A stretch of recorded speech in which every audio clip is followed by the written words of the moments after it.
Hey everybody, in this video, we're going to share our reflections on Arequipa, Peru. A safe city filled with food and festivals.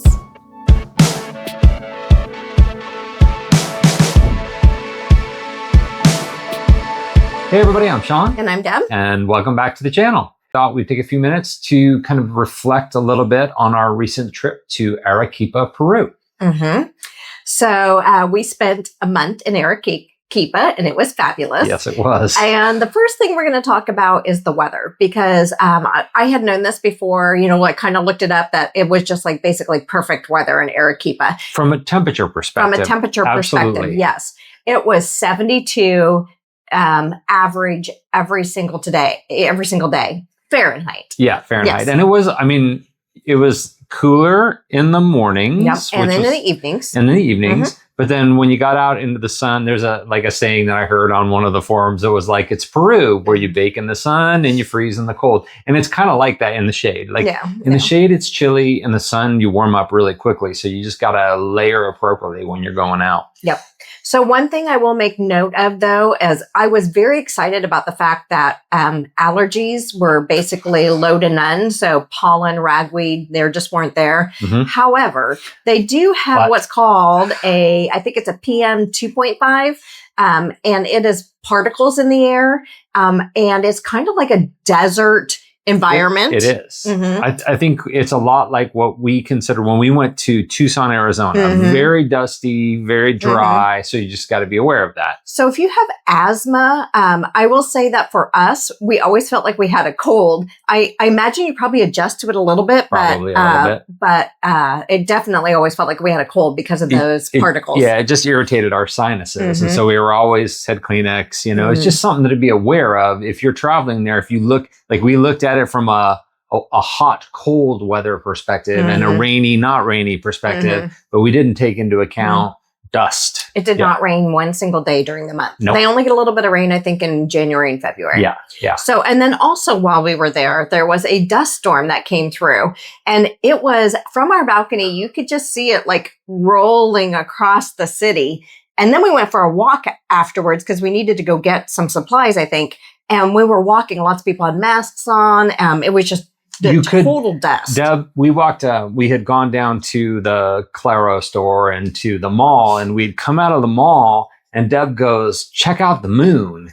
And I said, no, that's the sun. Like it was like it was so weird. The dust was so thick that the sun looked like the moon. It was crazy. But that's not normal, because the guy that was renting us our Airbnb did say he was from Arequipa. He was a radiologist, and he said that's the first time he'd ever seen that. You'll see, we'll pop up some of the news articles for it. It was like this crazy thing. It was very crazy. Yeah. Okay. Activities in Arequipa. And we knew this going into, there are quite a few. One thing I do a lot when I'm researching a place is I'll get on Viator and just see what's available. And it gives me an idea of exactly, what kind and how many activities are in the area. So there are several activities to do in Arequipa. Oh, hi, Kat. Hello. We did a walking tour when we first got there. So that was really nice. And that kind of gave us a way to get to see the city and a little bit of history on the city. Yeah. We did a day trip to the salt flats. Salt flats, plus the mini volcano, plus the thermal baths. Like it was a whole day trip, and there was a lot. And not to mention that we got to see tons of alpacas and vicuñas and llamas. And that was a full day of like Peru. That was really cool. That was very cool. It was not very expensive, and did include breakfast too. Breakfast and lunch, right? A little bit of lunch. Oh no, we had to pay for lunch. That's right. And so we took and we have a whole video on this, but 3-day, 2-night trek through the Colca Canyon in Peru. And that was, an adventure. That was an adventure. And definitely, if you're in physical shape, go for it. For me, I did have some knee problems. It worked out. I took a mule up on the last day, but that was definitely a must do in Arequipa. It was still awesome. It was awesome. It was a great trip. And like lots of South America, there are so many festivals, it seems like all the time. Smaller ones, bigger ones. We happened to hit a couple of bigger ones while we were in Arequipa. So we hit Peru's Independence Day was during the month that we were in Arequipa. And then also Arequipa Foundation Day happened to be a couple weeks after that in Arequipa. So. Yeah, and that was cool. Again, and we were staying in a little suburb of Arequipa called Yanahuara, and they have this great, beautiful little square. And if you're visiting, you'll see it there. The Mirador is in that little square, and it's a great place to go and see the mountains and everything. But they have great celebrations during those festivals, so totally worth checking out. And because we're still working when we're abroad, there are many more activities we would have liked to have gotten to that we just didn't quite get to. Not enough time, but we do the best we can while we're working. Okay, let's talk a little bit about walkability. This is very important to us. We don't rent cars. We prefer to just walk everywhere. If we had to catch an Uber or a bus, we could. But from where we were staying in Arequipa, it was extremely walkable. We were about 25 minutes, depending on where you were going to in the Plaza de Armas, a walk away. In our neighborhood, we could walk to grocery stores, pharmacies, restaurants, cafes, cookie shops. There was a great little walkway by the river that we walked by. That was really like a park. That was really nice. So the town of Arequipa, at least where we were staying, is a little bit hilly, but not. I mean, the last town we were in was San Miguel de Allende, so that was extremely hilly. Not that. Yeah. It's not that, but it's not flat. There's still some hills. The sidewalks can get crowded. It's a popular city, especially when you're walking down to the plaza. Right. Across the bridge, that can get very... The bridge narrows to like one lane, so everybody has to be careful on the sidewalk kind of navigating, but So... Overall, though, pleasant walking. The walkability was excellent. There are the bus system is there. So transportation. We didn't have to ride it. So they do have public buses. We're going up and down the streets the whole time. People jumping on and off.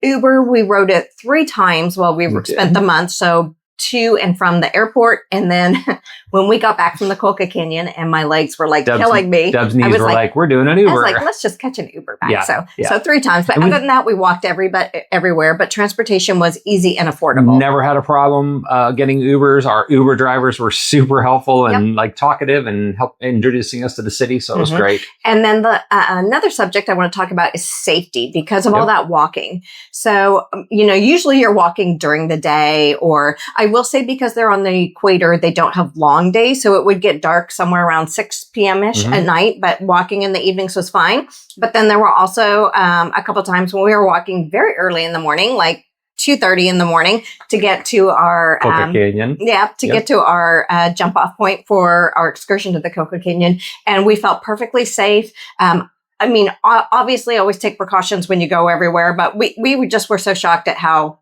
quiet and safe it felt. There were other people walking to their excursions when you got down to the Plaza de Armas, but along the way, we could still hear the partiers out at night and up in the discos. Yeah. But we we never had. We were out till 10 o'clock some nights. We were out. I mean, kind of late, having drinks or whatever, and we never felt unsafe walking back. It's a great, very nice, very walkable, very safe city. Yeah.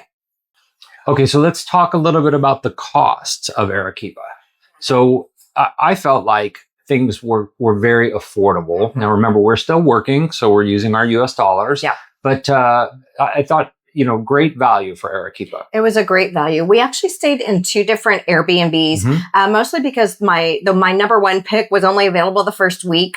So we stayed there the first week, and then we moved to another Airbnb, and it actually was really good, but we loved the first one. But anyway, the total combined, the 2 of them for a month was around $13.50, which is to us very affordable. We've, stayed in places that were way more expensive than that. I gotta say, so Deb always picks our accommodations, and I mean, she gets input from me, but she always secures them. And we got 2 really good apartments in this case. The first one was this very charming, kind of what I would consider like really authentic, kind of homey apartment with a beautiful terrace. The terrace was amazing. And the second one was actually this really remodeled, modern, really kind of super modern. So the inside was very comfortable. Yeah. It just didn't have the views quite as much as the first one. Right. So, but my point in that is there's a good mix of different types of Airbnbs that you can choose from depending on what your style is. And I thought we got to experience both of them, which was kind of nice. So our lodging was very affordable. And then also, we did take a couple Ubers, and like we were shell shocked when we came back here to Florida and had to take an Uber because it's like literally like it's not cheap in Florida. It's like 3 times as much for the same distance. Yeah. But anyway, so it's way more affordable. Food was very affordable too. We don't tend to eat out fancy. If we do go out for a nicer restaurant, doing it somewhere in Arequipa is much more affordable than ever doing it back here in Florida. Yeah. And so, speaking of food, boy, you cannot talk about Arequipa and not talk about their food culture because it is crazy awesome. It is so good, and they're becoming so known for it. And we had some really good meals. We also tried a lot of new stuff. We did. Yep. So you tried the lomo centaunos. Lomo saltado. And I tried, and the reason I think she said llama, because you can get it with either beef or with alpaca. And I actually tried it both ways. I preferred the beef more, but there is no going wrong with lomo saltado. It's made in different ways. It's a kind of their version of stir fry, really. I really think you fantastic. had it several times. I did have it several times. Right there. It was just like so good. Yeah. And you had the, I'm going to get this wrong. I had the ricotta relleno. Ricotta relleno. Yeah. Stuffed pepper. It's a stuffed pepper and it's served on top of like a layered potato. Was very good. And it's popular down there. So you also tried the guinea pigs? Yeah, I did. Yeah. And you go to Peru. Cuy? Is that what Cuya. Cuya. Yeah. And Cuya. And it was good. It was interesting. It's something I tried once, and I don't know that I'll ever try it again. They serve it to you with its face on it, and so that was a little disturbing. But it's disturbing. you had and I don't know if you remember this. You had adobo at that same restaurant, and that is a classic Peruvian dish as well, like a stew, kind of almost like a deconstructed stew. We just had so much that was so good. One of our other favorites was chifa. No, chifa, the Chinese food. Yeah, sorry, it's Peruvian Chinese food. It's Chinese food with a Peruvian twist for sure. It was amazing. It was. And then the ice cream we tried was queso helado. It's cheese ice cream, but there's no cheese in the ice cream. And it doesn't taste like cheese. It doesn't taste like thankfully. Cheese. It's just the way that it was made originally. It earned this nickname of cheese ice cream. But you got to try it. It's a very unique flavor, but kind of a little bit of a citrusy flavor. It's really good. And then another dessert we tried. That's where I thought you were going. Picarones. And these are made hot and fresh. Well, you should eat them hot and fresh. So they pull them right off the fryer and put a little bit of sauce on it, which is very similar to honey. It felt like a honey. And those are definitely a must. This is like, if I could, help my friends understand what a picarones is, imagine just getting a fresh Krispy Kreme donut literally right out of the fryer. They're making these, they're like donuts. It's fried dough. Like a donut. And you get these fresh, they're different flavors and things like that. So good. Yeah. So while in Peru, because you should do this while you're in Peru, we did drink some Pico Sours. Pisco Sour, yeah. Yep. The national drink of Peru. National drink. Yeah. We drank some is it chicha? Chicha. Yeah. Chicha is it's a drink made from dark corn, purple corn.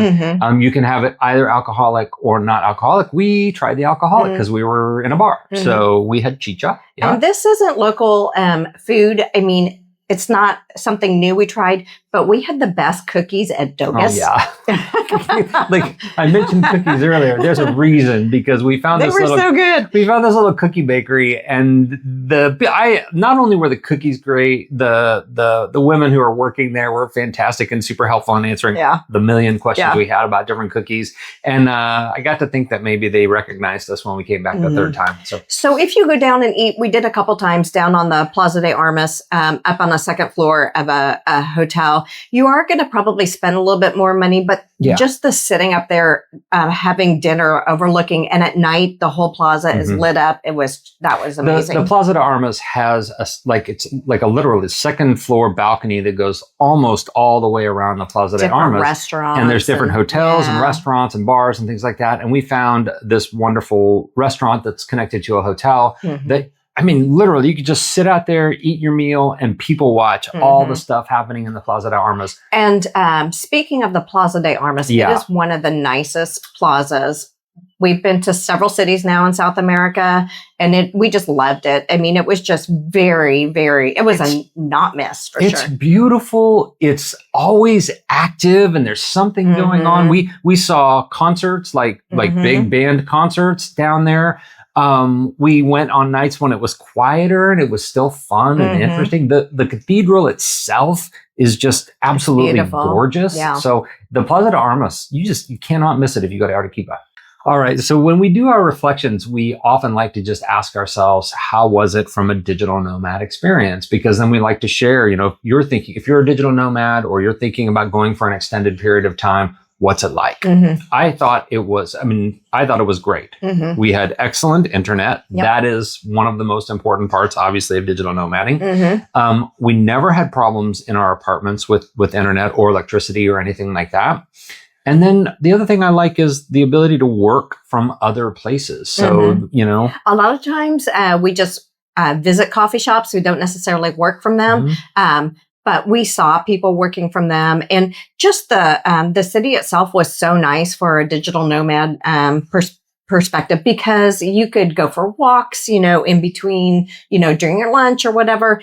And the city has so much to offer. It was very easy to spend a month there. Yeah. Especially the food. There are times when we'd be working all morning and we're like, you know what, let's get out of the apartment. Let's go for a walk or let's go get some lunch or whatever.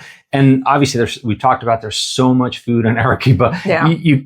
Whether it's a small shop, a family-owned restaurant, or a big restaurant, there's just so much to choose from. Yeah, it was great. So from an infrastructure perspective, absolutely outstanding. If you're thinking about digital nomading in Arequipa, absolutely recommend it. Yeah. So that's it. I mean, that's kind of our reflections on Arequipa. We thought we would share those with you. Obviously, if you've got questions that we can answer, leave them in the comments. If you've got your experiences with Arequipa, favorite places that you want to share with other people, leave them in the comments. We super appreciate that. Otherwise, be sure to like and subscribe. And thank you for joining us. And we will see you in the next video.